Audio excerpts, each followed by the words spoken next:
Welcome to Life is for Living. I'm Kylie Buckley and I'm here with David J. Riddell from the School of Living Wisdom. Welcome, David. And in case you're wondering, I'm in Nelson, New Zealand, and Kylie's in Christchurch, New Zealand. We like to say that we live where God lives. That's right. And they call this country God's own. Indeed, and I hope that whoever's watching gets to visit us one day. Yes, yes, and gets to go to your 2-week course.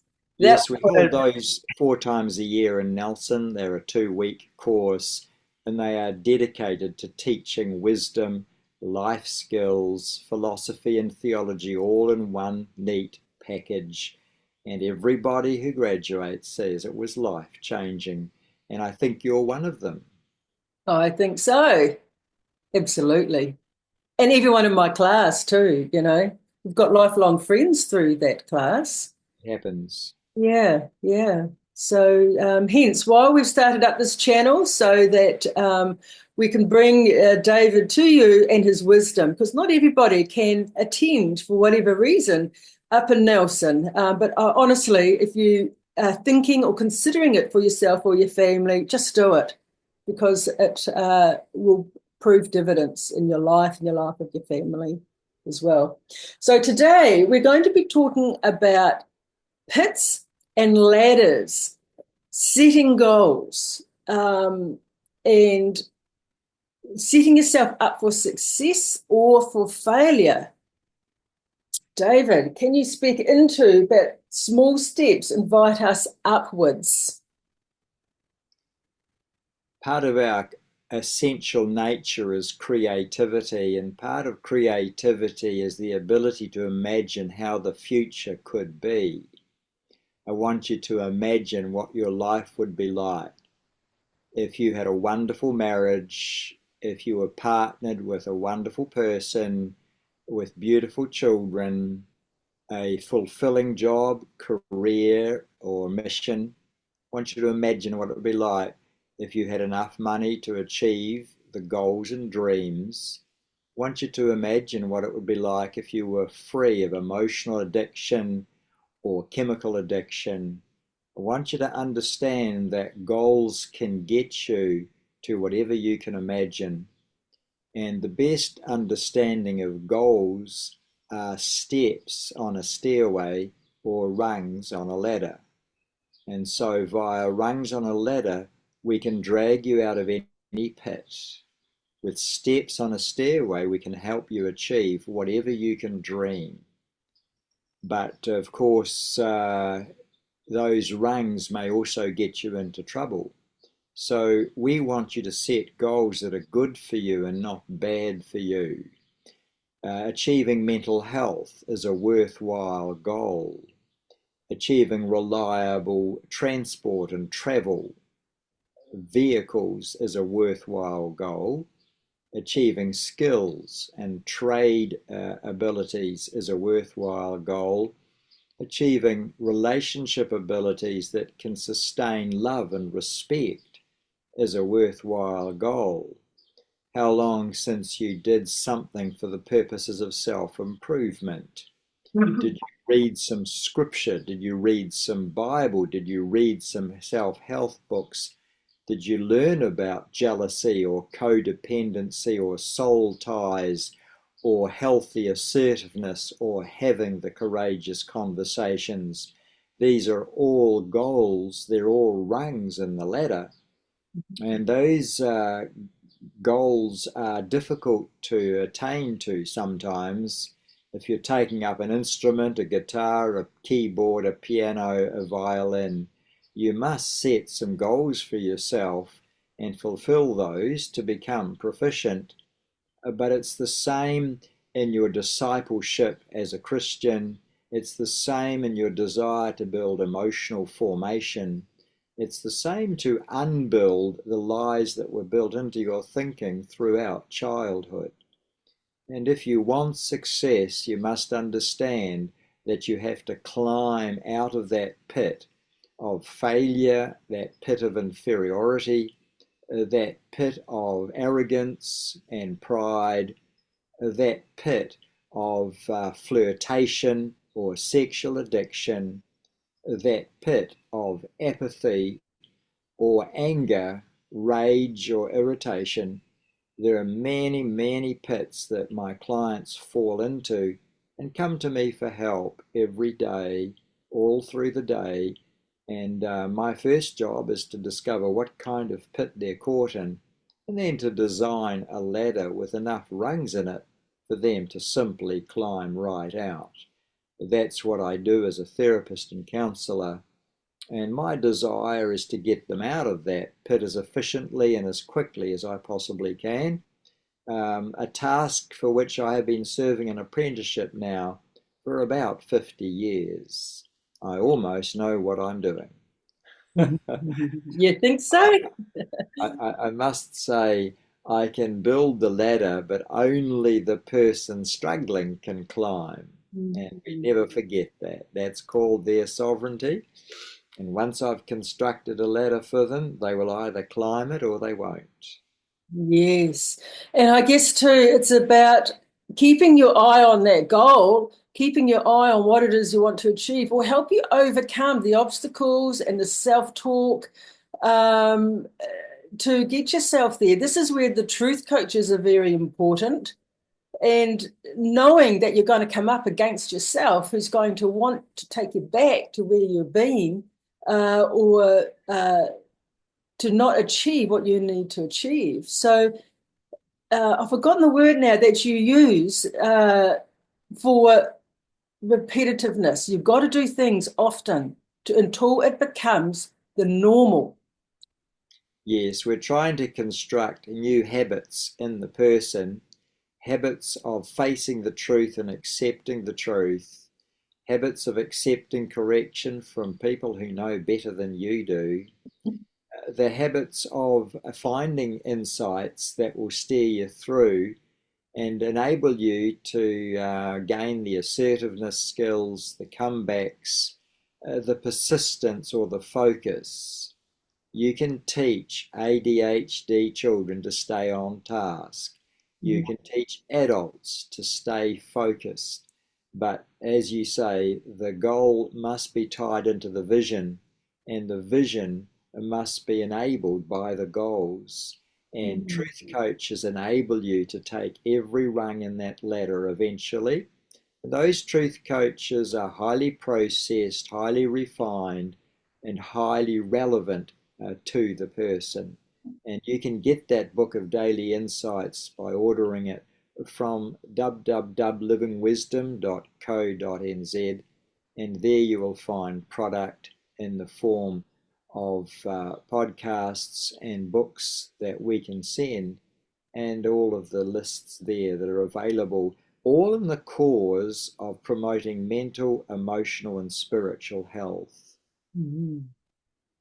Here's one truth coach, P11. The more you give in to your fears, the more they grow. Avoiding all risk is not the way to building new confidence in your life. There's lots and lots and lots of them. You are more than your thoughts, therefore you can monitor and change them when necessary. But first, get more insight. So there are alternatives available. Now, thoughts are important for change, for the rungs in the ladder. Well, strength of character is the one factor that determines success or failure. But strength of character is simply having the insight you need, the reassurance you need, the encouragement you need at the moment that your mind needs it. There is a time to quit, but when quitting becomes a habit, quitters never win. There is a time to persist.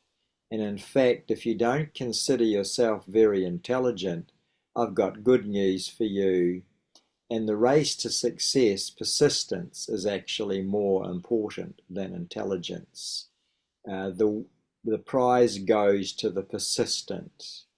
And I remember the Australian runner, Cliff, the farmer from Australia, who ran and won the Sydney to Melbourne race. That was a massively tough 5-day race. And the reason he won it is that he didn't know you shouldn't run during the night, you should sleep. So he stopped sleeping and just kept running. And he radically altered the way we do ultra marathons now, because we all discovered that you can actually exist on 2 or 3 hours sleep a night and keep running if you don't know that you have to sleep 8 hours every night. Mm-hmm. His persistence won him that race against all of the top athletes of the world.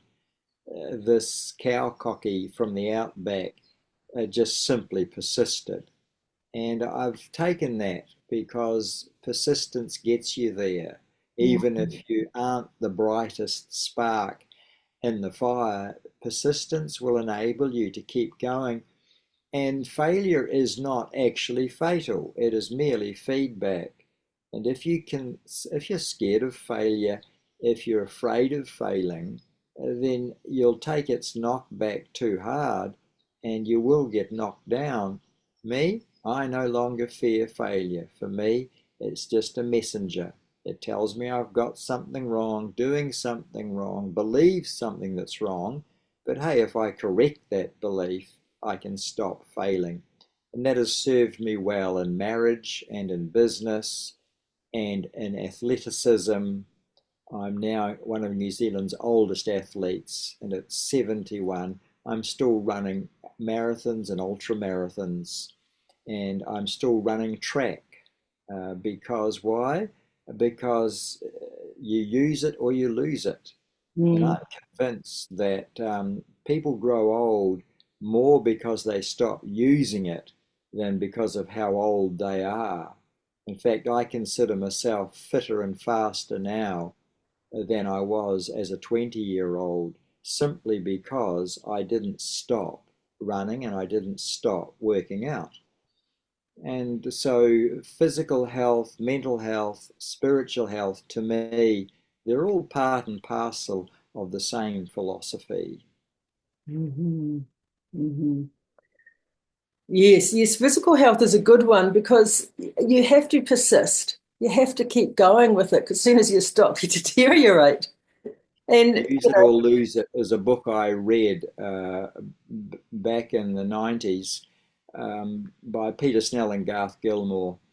oh yeah, And Use It or Lose It gave me the vision not to grow old, but to simply continue to use muscles, fibers, persistence, and stamina. And it's been a brilliant asset in my life. So if you combine Use It or Lose It, the book, with Telling Yourself the Truth, the other book for mental emotional health, yep, you've got a recipe to grow old, fit and well and happy. Those two books, to my mind, are pure gold. And yep. Telling Yourself the Truth is by William Backus, the late William Backus.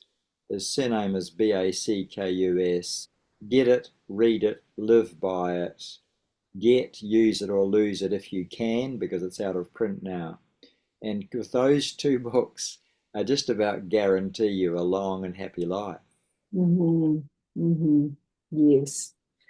So with goal setting, there is a risk though that people might set a goal too high, or shall we say, the steps on their ladder to get there are too far apart, whether it's going to be too difficult. What's the advice there, Well, Dave? it's just that, to recognize that all amateur goal setters make those two mistakes. Their goals are too vague and too abstract to be useful. They really fit the definition of a purpose, but they should not confuse a purpose with a goal. A goal always has achieved by dates built into it, whereas a purpose never does. Mm-hmm. And so, if you turn your purposes into goals, that gives you focus. But if your goals are too big and they're too unrealistic, then you're going to give up.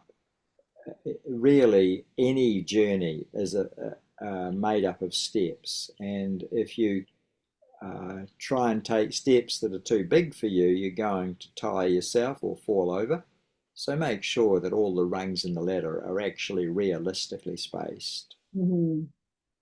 I remember when I was younger and I was setting up my company, my husband said to me, just put stops in, meaning I didn't know if I could achieve it. So let's just create what we can create and reassess it when you get to that point. And then Yes. when we're at that point, let's reassess it. And it wasn't until we were actually signing into the lease that we thought, okay, this is actually, we can't turn back from this. This is it now. Okay, we've got the website, we've got the bookings, we've got all of these things. But once we sign into this, we're done for the next 4 years. And so we had steps where we could back out if it didn't prove to be viable, if we didn't get the customers, if we didn't get the marketing. You start with the figures to begin with. So you had these steps that you would achieve. And you felt good about that, and you could see the formation, the branding of your creation that you're doing, and then the customers coming, and for me it was automobiles, so the types that we chose to be different. But it wasn't until we signed into that lease that was the cutoff. Can't go back from here.